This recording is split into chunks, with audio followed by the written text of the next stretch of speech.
इससे बुरा समय मेरे जीवन में शायद आने वाला नहीं है। नमस्कार, मैं हूं अनूप शर्मा। ब्रज ई अखबार पर आप देख रहे हैं लगातार मतदान की बात का हाल। माट विधानसभा क्या कह रही है, क्या होगा माट विधानसभा का परिणाम, ये हम अन्य प्रत्याशियों से जान चुके हैं। आज हम संजय लाठर साहब के पास जाकर के उनसे बातचीत करना चाहते थे, लेकिन वो अब मथुरा में ना होकर के किन्हीं अन्य क्षेत्रों में चले गए हैं। तो उनका प्रतिनिधि कह लीजिए, या एक समय पे उनके प्रतिद्वंदी और बाद में उनके साथी बन गए रालोद के वरिष्ठ नेता योगेश नौहवार से हम बातचीत करेंगे। जवाब जो आएगा वो सब तो बहुत डिटेल में आएगा, लेकिन एक भविष्यवाणी अभी मैं कर सकता हूं कि योगेश नौहवार साहब ये दावा करने जा रहे हैं कि सपा रालोद गठबंधन माट से जीतेगा। नमस्कार भाई साहब, बहुत बहुत शुक्रिया बातचीत के लिए। कैसा है आपके माट का रंग रूप? सबसे पहले तो आप बहुत अच्छे ज्योतिषाचार्य हैं। आपने जो भविष्यवाणी करी है बिल्कुल सत्य है। माट विधानसभा हम जीतने जा रहे हैं, इसमें कोई संदेह नहीं। कैसे जीतेंगे, क्या फैक्टर बनेंगे?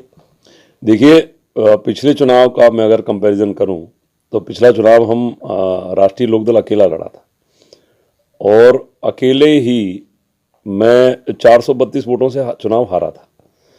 इस बार गठबंधन है और गठबंधन की अगर मैं बात करूं तो गठबंधन को 14,000 वोट मिले थे और 65,000 वोट हमारे थे। हमारा गठबंधन 80,000 के आसपास बड़े आराम से पहुंच रहा है। मतलब एक बहुत बड़ा सवाल चल रहा है इस समय आपके क्षेत्र में। अभी और सवाल मेरे इस वाले के आपके जवाबों से रह गए, लेकिन एक सवाल ये चल रहा है आपके क्षेत्र में कि योगेश नौहवार की जो नाराजगी थी वो बहुत बड़ा असर डालेगी गठबंधन के चुनाव परिणाम पर।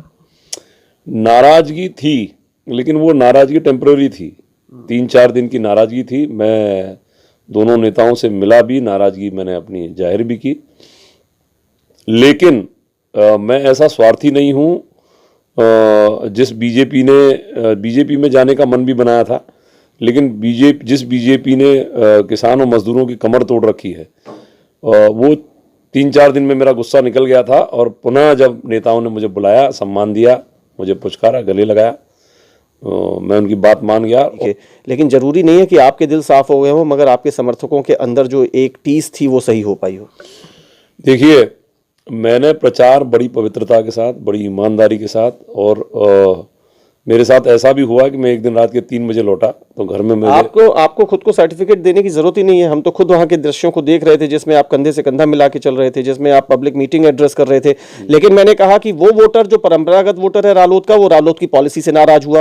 वो वोटर जिसने पिछली बार आपका साथ दिया, इस बार भी साथ देने के मन बना रहा होगा, जिसने आपका अभी हाल का संघर्ष देखा, वहां जाकर के लोग चाहते थे कि योगेश नौहवार आए, फिर गठबंधन में चली जाती है, सपा को टिकट मिल जाती है। ये आक्रोश तो चलता रहा सर टिल टुडे, और मुझे लगता है मतगणना तब जाहिर होगा और आप इस बात का गवाह देंगे। मैं भी आपके साथ खड़े होकर के देखूंगा कि मतगणना के बाद लोगों की किस प्रकार की ये टीस निकल के आती है।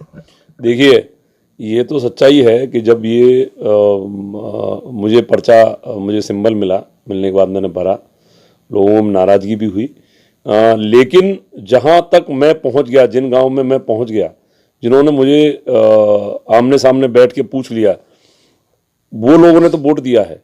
कहीं कहीं मैं नहीं पहुंच पाया, 100, 200, 500, 1500 वोट हैं, वो कहीं नुकसान भी हुआ है, इसमें कोई दो राय नहीं है।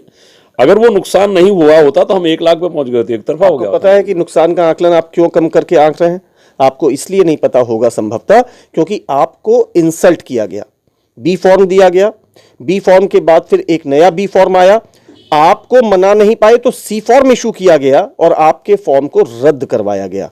चाहते तो उससे पहले भी कुछ अच्छी एक सौहार्दपूर्ण वातावरण में जिसमें पार्टी को भी डेंट न लगती है। तो मैं आपके प्लेटफॉर्म पे खड़े होकर बोल रहा हूं, जो एक मीडिया पर्सन के तौर पर हमारे पास आई कि बोले योगेश की इंसल्ट बहुत हुई भाई, उससे वापसी ले ली जाती या रहने दिया जाता, नहीं वो प्रचार करता तो चलो, लेकिन सी फॉर्म करके उसका रद्द करवाते हो, उसका जो रालोद के नाम पर जीता मरता रहा। देखिए, I don't agree with this, because insult मैं नहीं मान रहा हूं, राजनीति है। इन्होंने मुझे बुला करके कहा, चौधरी साहब ने, कि आप वापस ले लीजिए। वापस लेना मेरा लिए संभव नहीं था। अगर मैं वापस लेता तो मैं समाज में ख़त्म होता। जो माट विधानसभा मुझे आंखों पे बैठाए घूम रही है, उनके पास मैंने उनसे सवाल भी किया कि क्या मुझे वापस लेना चाहिए, तो मेरे समर्थक बिल्कुल राजी नहीं थे कि चुनाव हम लड़ेंगे, वापस आप मत लेना। कितने स्मार्ट हैं, कितने तमीज से बातों को करके चले जाते हैं। मतलब चित्त भी मेरी रहेगी, पट्टी भी मेरी रहेगी, वापस मैं ले नहीं सकता था, मेरा समाज ने मना कर दिया। और वो समाज उस समय तक नाराज है कि भाई वापस मत लेना, हम नाराज हो जाएंगे ले लोगे तो। और वो समाज ये जरूर देखेगा कि साजिशन रद्द करवाया जाए, तब वो खुश रहेगा, तब वो तालियां बजाएगा, वाह योगेश मजा आ गया। नहीं नहीं नहीं नहीं, मजा तो नहीं आया। वो समाज के, देखो मैं आपको एक बात बता रहा हूँ कि मुझे ये एहसास नहीं था कि जब मेरा पर्चा खारिज हुआ तो समाजवादी और राष्ट्रीय लोकदल के गठबंधन के प्रत्याशी के साथ जन सैलाब नहीं उमड़ा, नाराजगी जाहिर हुई। उन्होंने मेरा सम्मान इतना बढ़ा दिया कि जब तक योगेश नौवार नहीं आएगा हम तुम्हारे साथ नहीं हैं, हम गठबंधन के साथ नहीं हैं। ये सब चीजें आई थी निकल के उस क्षेत्र से, हम लोगों के पास भी ऐसे फीडबैक आई। ये सब चीजें निकल के आई, उसी का परिणाम निकला जब इन्होंने ये बात शीर्ष नेताओं को बताई। शीर्ष नेताओं ने मुझे बुलाया और ये बात उन्होंने भी स्वीकारी कि तुम्हारे बिना माठ विधानसभा को जीतना संभव नहीं है, ये मेरे जीवन की कमाई है। कितना डैमेज कंट्रोल कर पाए? ये तो माना ना आपने कि डैमेज हो गया था। डैमेज तो हुआ था, उसके बाद कंट्रोल समय भी कम मिला।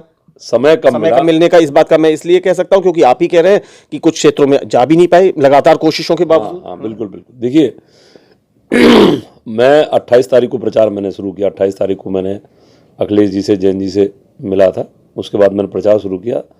मुझे प्रचार के लिए 10-12 दिन मिले और 400 गांव हैं छोटे बड़े, इनमें 10-12 दिन काफ़ी नहीं है, पर्याप्त नहीं है। एग्जैक्टली, सही बात है, पर्याप्त नहीं है। तो जहाँ जहाँ हम गए, जहाँ जहाँ हमने मीटिंगें करी, जहाँ जहाँ हमने निवेदन किया, जो लोग रूठे थे उनको मनाने का काम किया, वो सब मने हैं। कहीं कहीं ऐसा भी हुआ है कि नई जगह फिर भी वो मन गए, फोनों पे बात से हो गई। आप कितना भी मनाने का दावा कर ले, लेकिन जो फीडबैक आ रहा है, हो सकता है कि बहुत सारे नाम हम लोग डिस्क्लोज नहीं कर सकते, आप ही लोगों की पार्टी के लोग भी हैं, कुछ और वहाँ के समझदार जो प्रबुद्ध लोग हैं, वो कह रहे हैं यही सब वजहात रहीं, इतना जो गतिरोध रहा, ये सब रहा, उसकी वजह से तीसरे नंबर के पायदान पर इस समय सपा रालोद गठबंधन प्रत्याशी खड़ा है। और ये भी कहा जा रहा है कि वहां की जनता ने ये भी कहा कि भाई जब हमारे पास ठीक ठाक से प्रत्याशी हैं तो हम बाहर के लोगों को क्यों देखें। और ऐसे में राजेश चौधरी विकल्प बनते नजर आ रहे हैं उस परंपरागत वोटर के, जो जाट बाहुल्य क्षेत्र कहा जाता है माट। पहले तो देखिए, आप ये दिमाग में से निकाल दीजिए, चुनाव जीत रहे हैं और संजय लाटर जी पहले नंबर पे हैं। नुकसान, मैं आपको क्या, मेरी बात को आप समझिए कि अगर नुकसान नहीं हुआ होता तो ये गठबंधन 1 लाख वोट लेकर के आता। लड़ाई किससे मान रहे हैं इस बार? दूसरे नंबर पे बीजेपी आएगी, तीसरे नंबर पहुंचेंगे यहाँ के जो वर्तमान विधायक हैं। बसपा प्रत्याशी पंडित श्याम सुंदर शर्मा वर्तमान विधायक तीसरे नंबर पर रहेंगे। 2,23,000 के करीब वोट पड़ा है। 80,000 वोट आप इंटैक्ट मान रहे हैं अपना? 80,000 वोटों से हमारी शुरुआत हुई है। हमको इस बार निषादों का और बगेलों का वोट एक्स्ट्रा मिला है। जो कितना पहुंचता है आंकड़ा?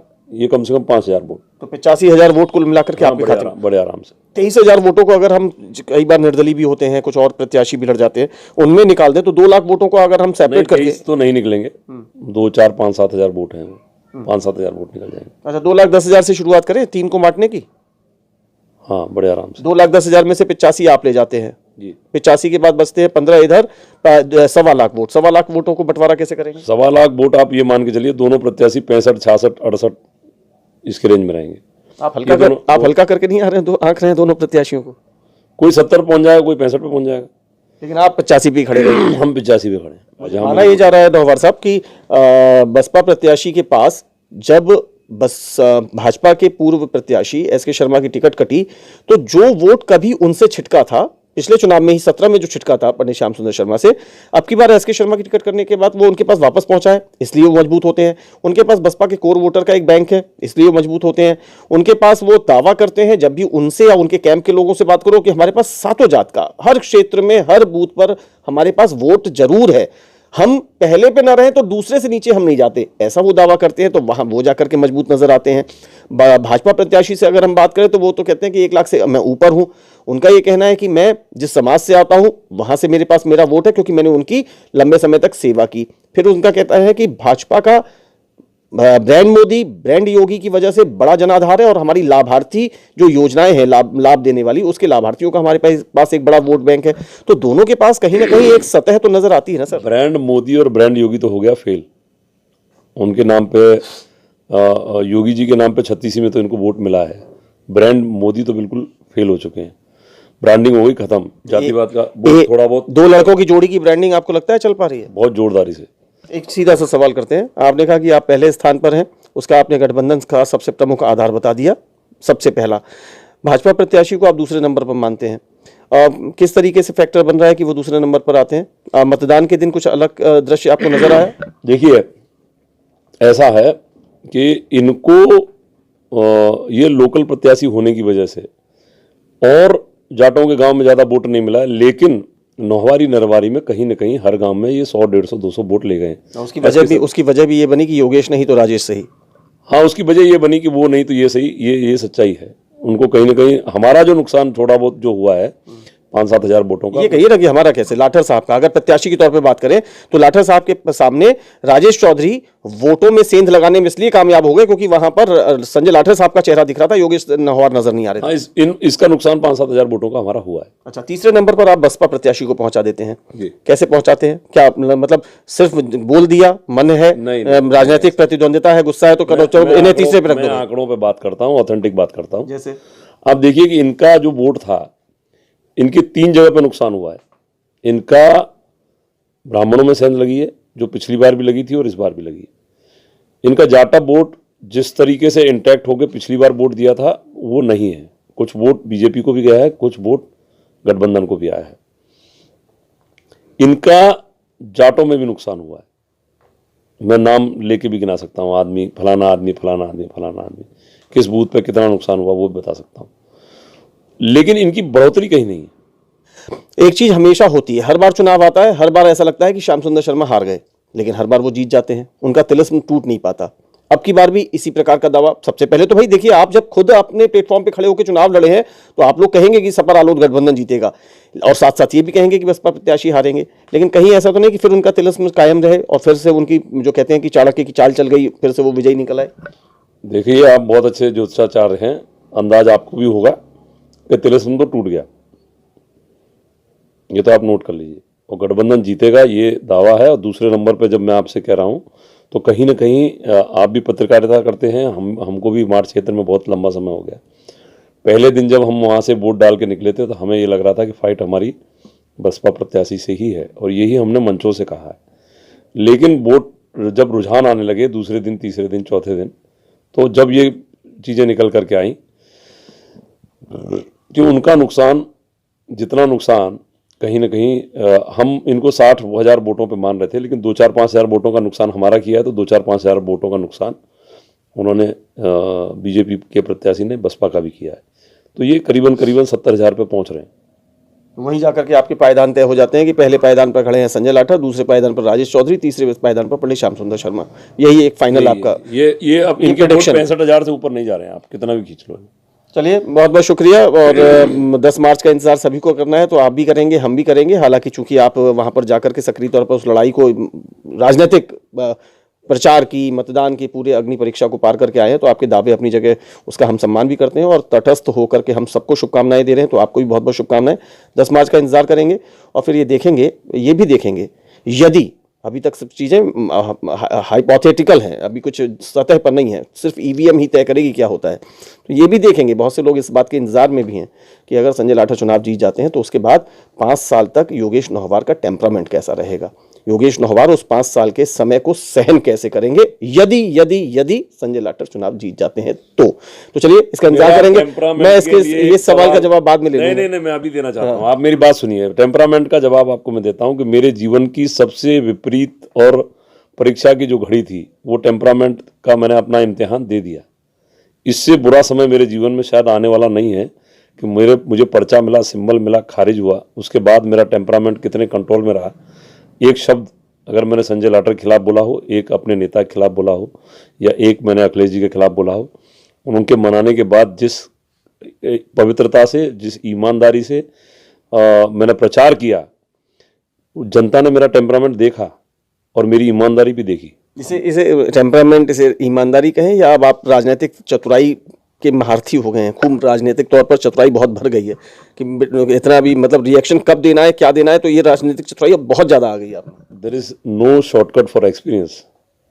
उम्र के साथ साथ आदमी मैच्योर होता है और उसे होना भी चाहिए। चलिए, इसे आप मैच्योरिटी कह सकते हैं। बहुत बहुत धन्यवाद और बहुत बहुत शुभकामनाएं हमारी आपको। और आप देखिए, एक व्यक्ति जो कहता हो कि there is no shortcut for experience, और उम्र बढ़ने के साथ मैच्योरिटी आती है, अनुभव आता है, एक्सपीरियंस आता है, तो ऐसा एक्सपीरियंस आदमी जिसके पास अब एक्सपीरियंस आ गया, जिसने बहुत जद्दोजहद की, पार्टी के लिए बहुत काम किया, कार्यकर्ताओं के लिए संघर्ष किया, अपनी मेकिंग के लिए भी बहुत समय गुजारा, और दुर्भाग्य, वो खुद भी कहते हैं कि एंड टाइम पे उनका टिकट कट गया। टिकट कटने के बाद भी वो डटे रहे तो पर्चा खारिज करवा दिया गया। इसके बाद वो कहते हैं कि हाँ, स्वाभाविक रूप से अगर ऐसा कुछ हुआ, इस प्रकार के हर्डल्स रहे, इस प्रकार की हलचलें, गतिरोध रहीं, तो माठ विधानसभा में ज़्यादा नहीं लेकिन फिर भी कुछ ना कुछ नुकसान गठबंधन को झेलना पड़ेगा। इस सब के ऊपर जाकर के योगेश नौहवार मुझे ज्योतिषाचार्य बताते हुए दावा कर ही देते हैं कि हम जीत रहे हैं, और उससे भी बड़ा दावा उनका ये आया है कि बसपा प्रत्याशी पंडित श्याम सुंदर शर्मा तीसरे स्थान पर रहने वाले हैं। संजय लाठर का मुकाबला राजेश चौधरी से होगा। बहुत सारी बातें हैं, जहां आप जाएंगे, मैंने कहा कि आप एक प्रत्याशी पे जाइए तो 1 लाख वोट, दूसरे पे जाइए 2 लाख वोट, तीसरे पे जाइए तो 3 लाख वोट। अब लगता है कि भैया वोटरों, मतदाताओं, जाओ दोबारा वोट डालाओ, क्योंकि इनके दावे सत्य करने हैं। सबके पास अपने दावे हैं, सबके पास 1 लाख से ऊपर वोट है।